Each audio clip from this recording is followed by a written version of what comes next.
Indian history में concave mirror की 6 image पहली बार आपको एक ही फिगर में मिलेंगी और पूरी कंसेप्ट एक साथ समझ में आ जाएगी आज। आई एम श्योर आप कभी भी कॉनकेव मिरर का रिफ्लेक्शन के बारे में कभी भी नहीं भूल पाएंगे और हर सवाल आपका बिल्कुल एक्यूरेट सही जाएगा, हमेशा और हमेशा। देखते हैं कॉनकेव मिरर की शेप बनी हुई है। 6 केस में मैंने अपनी ऑब्जेक्ट रखा हुआ है। पहला ऑब्जेक्ट इन्फिनिटी पर रखा हुआ है, दूसरा ऑब्जेक्ट बियॉन्ड सी रखा हुआ है, थर्ड ऑब्जेक्ट सी पर रखा हुआ है, फोर्थ वाला सी और एफ के बीच में कहीं पे भी रखा हुआ है, फिफ्थ वाला ऑब्जेक्ट फोकस पॉइंट पर रखा हुआ है, सिक्स वाला ऑब्जेक्ट फोकस और पॉइंट पी यानी पोल के बीच में रखा हुआ है, पोल के बीच में रखा हुआ है। इन 6 केसेस में हमें वंथ वाले की, फर्स्ट वाले की और फिफ्थ वाले की बात नहीं करनी है, क्योंकि उस पर क्वेश्चंस भी नहीं आते हैं, न्यूमेरिकल नहीं आते हैं। क्यों नहीं आते हैं? इसकी इमेज एक्सट्रीमली डिमिनिश्ड बनती है, एक बिंदी की नुमा बनती है, तो इसलिए फिफ्थ वाले केस में एक्सट्रीमली मैग्नीफाइड बनती है, इसलिए इन दोनों पर न्यूमेरिकल्स नहीं आते हैं। न्यूमेरिकल्स आते हैं 2, 3, 4 एंड 6 वाले केसेस के ऊपर। जैसे जैसे आपका ऑब्जेक्ट मिरर के पास जाता जाएगा वैसे वैसे आपकी इमेज मिरर से दूर होती जाएगी और बड़ी होती जाएगी। इस कंसेप्ट को दिमाग में बिठा लीजिए। जैसे जैसे आपका ऑब्जेक्ट मिरर के पास जाएगा वैसे वैसे आपकी इमेज मिरर से दूर होती जाएगी और बड़ी होती जाएगी। ठीक है भैया, सुनिए। अब दूसरे वाले केस पे आते हैं। दूसरे वाला केस बियॉन्ड सी रखा हुआ, यानी जब आपको ऑब्जेक्ट सी से परे बाहर रखा हुआ होगा तब आपकी इमेज सी और एफ के बीच में कहीं पे बनेगी और छोटी बनेगी, ठीक है, छोटी बनेगी। थर्ड वाले केस में ऑब्जेक्ट आपका सी पर रखा हुआ है तो आपकी इमेज भी सी पे ही बनेगी। फोर्थ वाला ऑब्जेक्ट आप मिरर के और पास जा रहे हैं, मैंने कहा था ना मिरर के पास जाएंगे तब आपकी इमेज बाहर आती चली आएगी। तो जैसे ही आप फोर्थ वाले केस पे आए, सी और एफ के बीच में कहीं भी बैठ जाएंगे, आपकी इमेज सी से बियॉन्ड बनेगी अब और बड़ी बनेगी।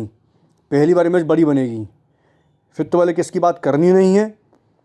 छठे वाले केस में आपका ऑब्जेक्ट फोकस पॉइंट के भी अंदर पहुंच गया, फोकस और पोल के बीच में रखा हुआ है। अब आपकी इसकी इमेज पहली बार सीधी बनेगी, वर्चुअल बनेगी। तो ये वाली इमेज 6 वाली मिरर के पीछे बन रही है, वर्चुअल है इसलिए, और सीधी है इसलिए इसको इरेक्ट बोलेंगे। ओके, मैंने यह सब इलेबोरेट कर दिया है। 2, 3, 4 और 6, क्योंकि पहले वाले और पाँचवें वाले की बात करनी नहीं है। दूसरे, तीसरे, चौथे वाले की इमेज रियल हैं। ये रही सारी इमेज रियल बन रही हैं, मिरर के इस तरफ बन रही हैं, रियल इमेजेस हैं, इन्वर्टेड हैं, उल्टी हैं। ठीक है। 6 वाले केस में वर्चुअल इमेज है, इरेक्ट इमेज है, सीधी इमेज है। ओके, दूसरे, तीसरे, चौथे और छठे में इमेज का साइज़ देखिए। दूसरे वाले में डिमिनिश्ड इमेज है। थर्ड वाले में सेम साइज़ की इमेज है। फोर्थ वाले में मैग्नीफाइड इमेज है। और छठे वाले में भी मैग्नीफाइड इमेज है। आपको दिख जाएगी चौथे वाले की और छठे वाले की इमेज बड़ी बड़ी है, इसलिए उसको कहते हैं मैग्नीफाइड। और फिफ्थ वाले में एक्सट्रीमली मैग्नीफाइड। दूसरे वाले में डिमिनिश्ड शेप है, छोटी है, और पहले वाले में एक्सट्रीमली डिमिनिश्ड है। अब लिंक करते जाइए एक चीज़ को। आई एम श्योर आप कभी भी भूल नहीं पाएंगे ज़िंदगी के अंदर, ये मैं श्योर हूँ 100%। इंडियन हिस्ट्री में पहली बार आप देख रहे हैं ऐसी वीडियो जिसमें से 6 इमेज पूरी की पूरी एक ही फिगर के अंदर कंबाइंड तरीके से दिखाई जा रही हैं, आज तक के इतिहास में पहली बार। अब देखिए साइन ऑफ एम, पहले यहाँ पर जाइए नीचे। हमारे पास साइन कन्वेंशन जानने के लिए बहुत सिंपल तरीका है, बिल्कुल आप जानते हैं मैथ के अंदर हमारी 2 एक्सिस होती हैं, एक्स एक्सिस और वाई एक्सिस। हॉरिजॉन्टल वाली एक्स एक्सिस है और वर्टिकल वाली वाई एक्सिस है। ठीक है, दिख रहा होगा। अब देखें, जब आप यों देखते हैं तब माइनस में होता है हॉरिजॉन्टली एक्स में, ठीक है ना, और यों देखते हैं तब पॉजिटिव एक्स होता है। ऐसे करने पर पॉजिटिव वाई होता है और ऐसे नीचे आने पर नेगेटिव में वाई होता है। तो जब आपका ऑब्जेक्ट यहाँ पर रखा हुआ है तो ऑब्जेक्ट की डिस्टेंस u मानी जाती है, तो u हमेशा नेगेटिव में ली जाएगी क्योंकि x नेगेटिव में है।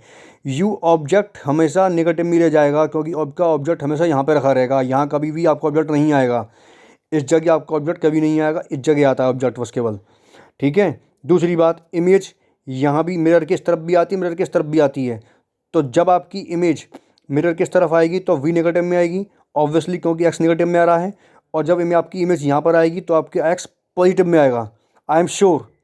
ठीक है, आपका ऑब्जेक्ट हमेशा इस प्रिंसिपल एक्सिस के ऊपर रखा रहता है, एक्स एक्सिस के ऊपर ऊपर रखा रहता है, तो ऊपर वाले केस में वाई हमेशा पॉजिटिव होता है, इसलिए एच ओ हमेशा पॉजिटिव होगा। आप अपना ऑब्जेक्ट कभी नीचे नहीं रखते हो। दूसरी एच आई, हाइट की इमेज की हाइट नीचे भी जाती है और ऊपर भी आती है। जब इमेज की हाइट नीचे की तरफ जाएगी तो हाइट नेगेटिव में लेंगे, और जब ऊपर जाएगी इमेज तो हाइट उसकी नेगेटिव में लेंगे। मैंने यहाँ सबसे इंपॉर्टेंट आइटम लिखी है, ये आपको किसी किताब में कहीं इंटरनेट पर देखने को नहीं मिलेगा, पहली बार देख रहे हैं इन सब चीज़ों को। एम की जो वैल्यू होती है मैग्नीफिकेशन, एम मीन्स मैग्नीफिकेशन की वैल्यू मैग्नीफिकेशन साइन हमेशा डिपेंड करता है एच आई पर। और साइन ऑफ एफ, ठीक है, फोकल लेंथ का साइन जो डिपेंड करेगा वो करेगा वी पर। जैसी वी होगी पॉजिटिव नेगेटिव, वैसा ही एफ होगा पॉजिटिव नेगेटिव। अगर एच आई नेगेटिव है तो एम भी नेगेटिव होगा, एच आई पॉजिटिव है तो एम भी पॉजिटिव होगा। V negative F negative, V positive F positive. समझ में आ गया होगा? चलिए समझाता हूँ। और नंबर 2 केस देखिए। अब नंबर 2 केस में हम देख रहे हैं सर, नंबर 2 केस के अंदर यू पॉजिटिव है, ठीक है ना, यू नेगेटिव है क्योंकि आप एक्स एक्सिस में इस तरफ आ रहे हैं, यू नेगेटिव है। देखिए अब नंबर 2 केस, यू नेगेटिव है, ऊपर से मिलान करते हैं, ऊपर से चेक करते हैं। यू ऑब्जेक्ट की डिस्टेंस मिरर से नेगेटिव है, इमेज की डिस्टेंस भी नेगेटिव है क्योंकि मिरर के इस तरफ बैठे हुए हैं आप। तो मैंने कहा वी पर डिपेंड है एफ, ठीक है ना, तो एफ भी नेगेटिव हो जाएगी। एच आई नेगेटिव होती है क्योंकि आपकी इमेज उल्टी बन रही है, अगर एच आई नेगेटिव है तो एम भी नेगेटिव होगा। एच ओ पॉजिटिव होता है हमेशा और हमेशा, क्योंकि अब जो ऑब्जेक्ट प्रिंसिपल एक्सिस से ऊपर रखा होता है। ओके, अगर एच ओ पॉजिटिव हो गया आपका, ठीक है, एम की वैल्यू 1 से छोटी है, देख लीजिए आपका 2 वाली छोटी बन रही है इमेज, क्लियर हो गया होगा। ऐसे थर्ड देखिए, 4 देखिए, 5 देखिए, सॉरी 6 देखिए। थर्ड वाले केस में आप देखेंगे यू नेगेटिव है, वी नेगेटिव है, एच आई भी नेगेटिव है, एच ओ पॉजिटिव है, एम नेगेटिव है। क्यों एम नेगेटिव क्यों है? क्योंकि वी नेगेटिव है। एम नेगेटिव क्यों है? क्योंकि एच आई नेगेटिव है। एफ नेगेटिव क्यों है? क्योंकि वी नेगेटिव है। एम इक्वल टू 1 हो गया।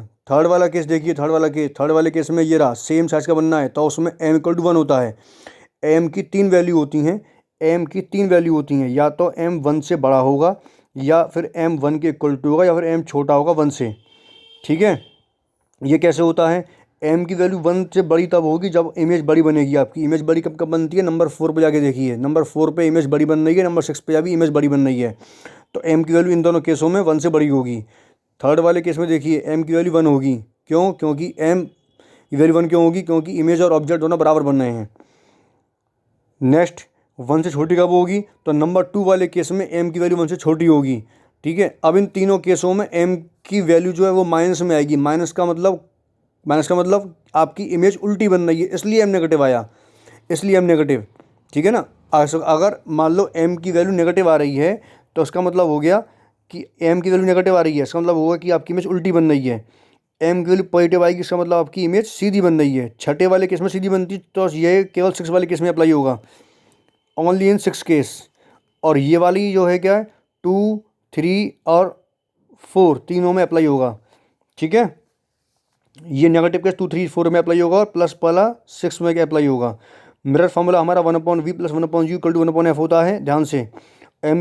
M equal to minus v/u equal to HI/HO, ही हो याद रखेगा। ठीक है, ही हो माइनस v/u, यहाँ प्लस है यहाँ नेगेटिव है, ध्यान से। अगर आप कंपेयर करें तो लेंस फार्मूला देखें, मिरर फार्मूला देखें, आपको जरा भी गलती कभी नहीं होगी। मिरर फार्मूले में पॉजिटिव आएगा, लेंस वाले में नेगेटिव आएगा। मिरर वाले में नेगेटिव यहाँ पर आएगा और लेंस वाले में पॉजिटिव आ रहा है, पूरे में पॉजिटिव है।